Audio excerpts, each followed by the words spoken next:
초선의 미인계. 낙양에 남은 송견은 황궁 안의 뜰을 거닐다가 우물 속에서 신비한 광채가 비쳐 올라오는 것을 보고는 건져 올렸다. 뜻밖에도 그것은 옥새였다. 정보는 이를 보고 재촉했다. 옥새를 얻은 자는 반드시 나라의 군주가 될 운명이라 전해지고 있습니다. 어서 고향인 강동으로 가서 대사를 도모해 보소서. 오히려 원소가 차분히 정보를 타일렀다. 이 옥새는 응당 한나라 왕조의 것이니 본 주인에게 돌려주어야 후환이 없을 걸세. 그러나 손견은 아랑곳하지 않은 채 옥새를 쥐고는 병사들을 이끌고 가버렸다. 원소는 손견이 옥새를 손에 넣고 자기 휘하에서 떠나자 시기심이 일고 마음 한쪽이 편치 않아 가만히 있지 못했다. 그는 형주자사 유표에게 서신을 띄었다. 송견이 옥새를 훔쳐 왕조에 돌려주지 않고 병사를 이끌고 가버렸습니다. 이는 그가 필경 역적모의를 하고자 함과 다를 바 없으니 응당 처단해야 할 줄로 아뢰옵니다. 편지를 읽고 몹시 노한 유표는 군사를 일으켜 손견에게서 옥새를 빼앗으려 했다. 이때부터 손견과 유표는 서로 철천지 원수가 되었다. 한편 연합군도 이미 3분 오열되어 각 제후마다 제각기 병사를 데리고 갈 길을 갔다. 유비, 관우, 장비도 평원으로 돌아갔다. 이로부터 제후들 간의 영토 싸움이 그칠 줄 모르니 크고 작은 전쟁으로 나라가 편할 날이 없었다. 공손찬과 원소가 익주를 차지하려고 싸움을 벌이던 중 공손찬이 싸움에서 패하여 산속 깊은 곳으로 숨게 되었다. 원소는 문축을 보내 공손찬을 끝까지 쫓아가 죽일 것을 명했다. 공손찬은 뒤쫓아온 문축에게 목숨을 잃기 일보 직전에 처했다. 거기 멈추어라! 순간 난데없이 한 소년 장군이 어디선가 달려와 공손찬을 구해주었다. 소년 장군은 본디 원소 수하의 하급 장군이었으나 원소가 덕이 부족함을 알고는 공손찬의 수하가 되어 충성을 바치려고 온 것이었다. 그의 성은 조, 이름은 운이라 했으며 상산 출신으로 자는 자룡이라 했다. 조자룡의 무예는 출중하여 어린 나이를 의심케 할 정도였기에 공손찬은 크게 기뻐하며 그를 거두었다. 원소와 공손찬의 전쟁이 갈수록 치열해지자 유비, 관우, 장비도 공손찬을 도우러 왔다. 그들은 공손찬에게 새로이 충성을 맹세하고 들어온 조자룡과도 만나게 되었다. 조자룡은 됨됨이가 사나이답고 의와 충을 목숨처럼 소중히 여겼으며 무예는 천하의 둘째가라면 서러울 정도였다. 유비는 이런 조자룡을 몹시 아꼈으며 조자룡 또한 유비의 인물됨과 의로움을 알아보고 진심으로 유비를 따랐다.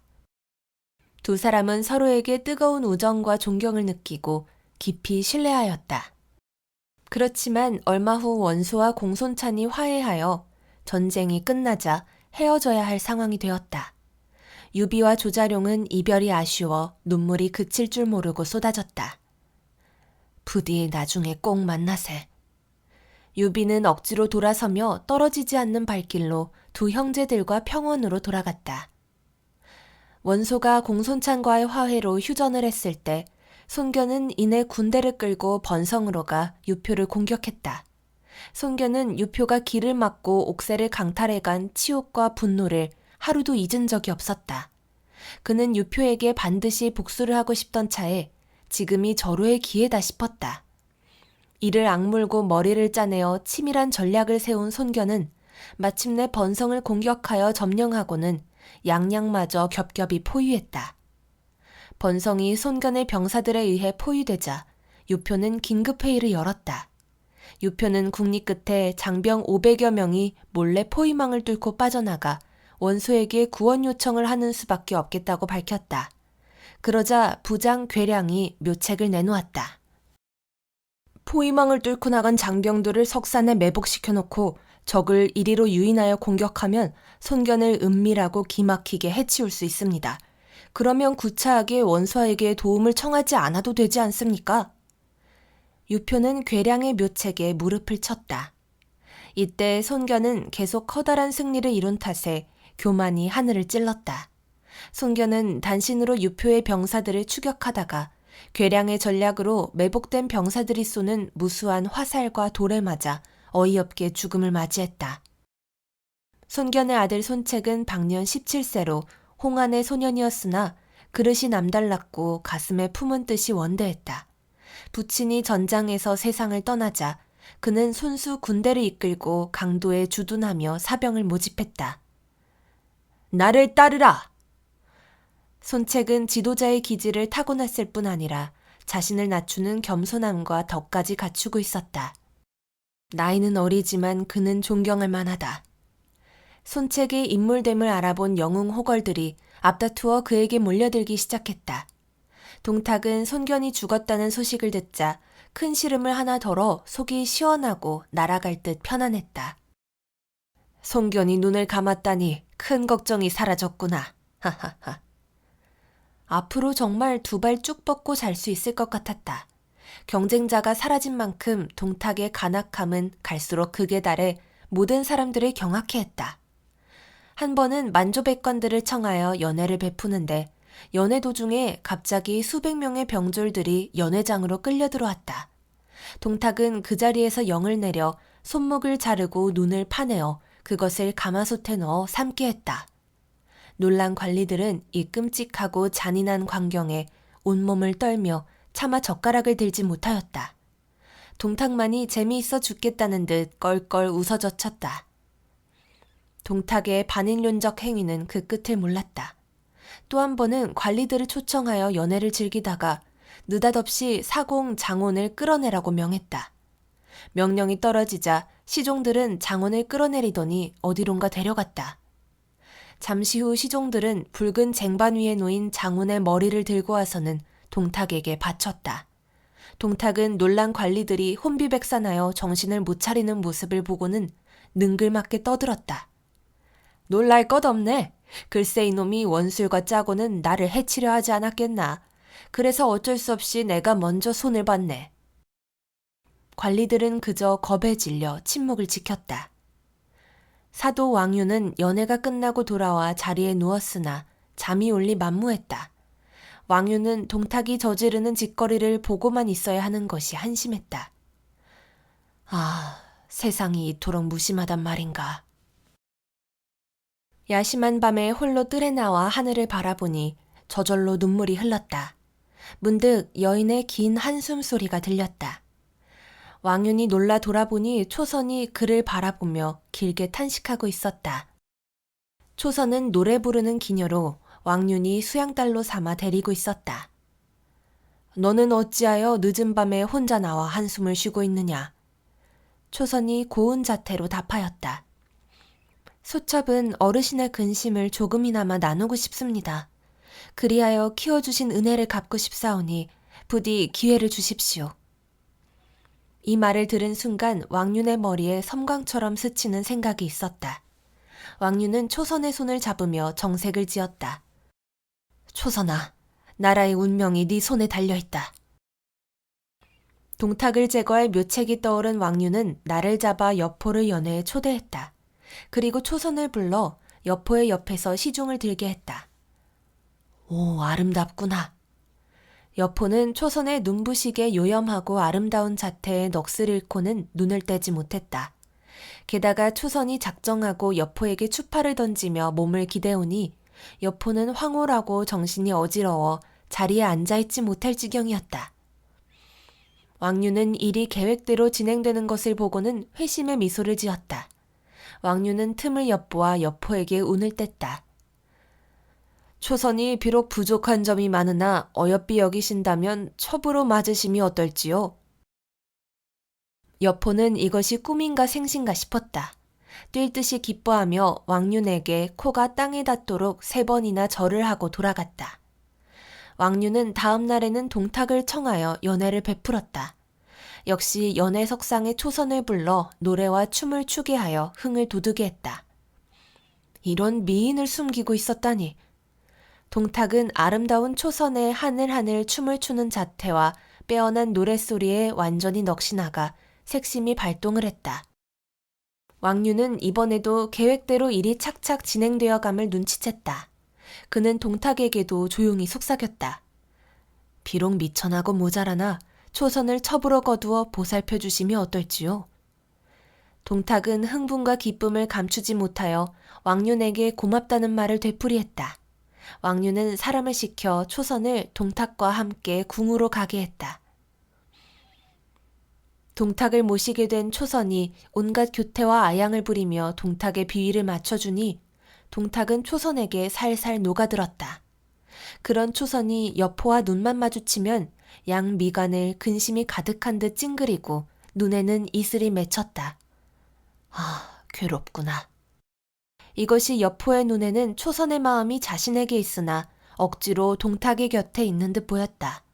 여포는 초선을 빼앗긴 분노를 못 이겨 당장 동탁과 한바탕 전쟁을 치르고라도 초선을 차지하고 싶었지만 우선 참을 수밖에 없었다. 드디어 여포는 기회를 엿보아 봉의정에서 초선을 만났다. 두 사람은 모처럼 애틋한 정을 서로에게 호소하였다. 거기서 뭣들하는 것이냐? 난데없이 벼락치듯 진동하는 노성을 지르며 동탁이 나타났다. 진정 네 놈이 날 무시하는 것이냐? 동탁은 여포가 애첩 초선을 희롱하는 것을 보자 눈이 뒤집혀 당장 창을 빼들고 여포에게 겨누었다. 왜들 이러십니까? 이유의 지혜로운 만류로 극한 상황은 면했지만 동탁과 여포의 사이는 이로써 돌이킬 수 없이 금이 가고 있었다. 동탁이 여포에 대한 화를 풀지 못하자 모사꾼 이유가 조용히 설명했다. 한낱 계집 때문에 명장이자 신복인 여포를 내치시겠습니까? 크게 생각하시고 마음을 넓게 가지십시오. 동탁은 그 말에 일리가 있다고 여기고는 오히려 초선을 여포에게 양보할 마음까지 먹게 되었다. 초선이 이를 알아채고 동탁의 마음을 돌리기 위한 연극을 꾸몄다. 그녀는 칼을 뽑아 자신의 목에 겨누고는 눈물을 흘리며 동탁에게 선포했다. 죽어도 태사님 곁을 떠날 수 없습니다. 여포에게 가느니 차라리 소첩의 손으로 이 천한 목숨을 끊겠습니다. 동탁은 황급히 초선을 말리며 다시는 여포에게 보내겠다는 말은 입에 담지 않겠다고 거듭 맹세했다. 여포는 이제 초선을 빼앗겨 영영 가질 수 없게 되었다고 생각하니 미칠 것 같았다. 초선, 초선. 자나깨나 앉으나 서나 초선의 모습이 눈에 밟혀 병이 날 것 같았다. 초선의 미색을 이용해 여포와 동탁을 이간질시키기로 작정한 왕윤은 자극적인 말로 여포를 더욱 부추겼다. 왕윤의 책략에 말려든 여포는 왕윤과 손을 잡고 동탁을 제거할 음모를 꾸미기 시작했다. 왕윤과 여포는 머리를 맞대고 아무도 모르게 일을 진행시켰다. 이들은 도위 이숙을 보내 동탁에게 한조 천자께서 조사를 내려 천자 자리를 물려주고자 하니 서둘러 입궁하라는 명을 전하게 했다. 드디어 때가 왔구나. 동탁은 왕윤이 이미 명을 내려 수선대까지 만들게 했다는 얘기를 듣고는 이숙과 함께 일각의 지체도 없이 수도로 들어갔다. 물론 이것은 왕윤이 동탁을 죽이고 왕조를 구하고자 꾸민 일이었다. 왕윤은 일찌감치 궁 안에 숨어 있었다. 동탁의 마차가 도착하자 매복해 있던 왕윤의 사병들이 동탁에게 창을 빼들고 찌르며 공격해왔다. 그러나 동탁은 옷 속에 철갑옷을 입고 있어 아무리 창으로 찔러도 죽일 수가 없었다. 위험을 감지한 동탁이 소리를 질렀다. 여포는 어디 있느냐? 어서 나와 나를 구하라. 소자, 여기 있사옵니다. 여포가 대답하며 동탁이 앞에 나타나자 동탁은 순간 안도했다. 그러나 여포는 동탁을 살리기는커녕 창으로 그의 목을 깊숙이 찔렀고 이숙은 이 틈을 놓치지 않고 동탁의 목을 베었다. 왕윤은 동탁의 시체를 저작거리에 팽개쳐 놓으라 명했다. 그런데 시중 채옹이 자신의 재능을 알아주고 지우한 동탁의 은혜를 잊지 못해 동탁의 시체 앞에서 대성통곡을 하며 그의 죽음을 애도했다. 어처구니 없는 놈이로구나. 왕윤은 채옹을 잡아들여 극형에 처하려고 했다. 모두가 채옹은 세상에 널리 알려진 귀한 인재이니 살려두어 한사를 계속 쓰게 해야 한다고 왕윤을 만류했지만 왕윤은 채옹이 앞으로 한사를 기록하며 자신을 비방하는 내용을 쓸까봐 두려웠다. 살려두면 후환이 될 놈이야. 왕류는 채용을 옥에 가두었다가 결국 목을 졸라 죽이고 말았다. 왕류는 꺼림칙한 자들은 깡그리 몰살시켰다. 옛날 동탁의 부장인 이각, 곽사, 장제, 번주도 왕륜이 자신들을 해치려 하자 용서를 빌며 사면을 청했다가 거절당하였다. 이에 넷이 당을 지어 군사를 일으켜 수도로 쳐 올라갔다. 아무래도 몸을 피해야겠습니다. 여포도 이를 당해내지 못하고 왕륜에게 함께 도망칠 것을 권하였으나 왕륜은 이를 이런 지하에 거절했다. 여포는 어쩔 수 없이 원수를 찾아가 투항했다. 곽사와 이각은 병사들을 끌고 황궁을 에워싼 뒤 난동을 부리다가 황제인 헌제가 선평문에 올라 모습을 나타내자 마침내 소란을 멈추었다. 곽사는 헌제에게 왕륜을 넘겨주면 군사를 돌려 돌아가겠다고 했다. 헌제는 선뜻 왕륜을 내줄 만큼 마음이 모질지 못했다. 내가 나가마. 왕륜은 황제를 지키기 위해 스스로 누각에서 뛰어내렸다. 곽사와 이각은 왕륜을 칼로 사정없이 난도질하여 죽였다. 이때부터 조정의 대권은 곽사와 이각 두 사람에게 넘어가게 되었다.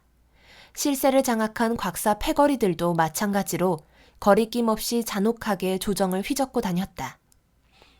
서량태수 마등과 병주태수 한수는 군사를 일으켜 왕실을 구하기로 했다.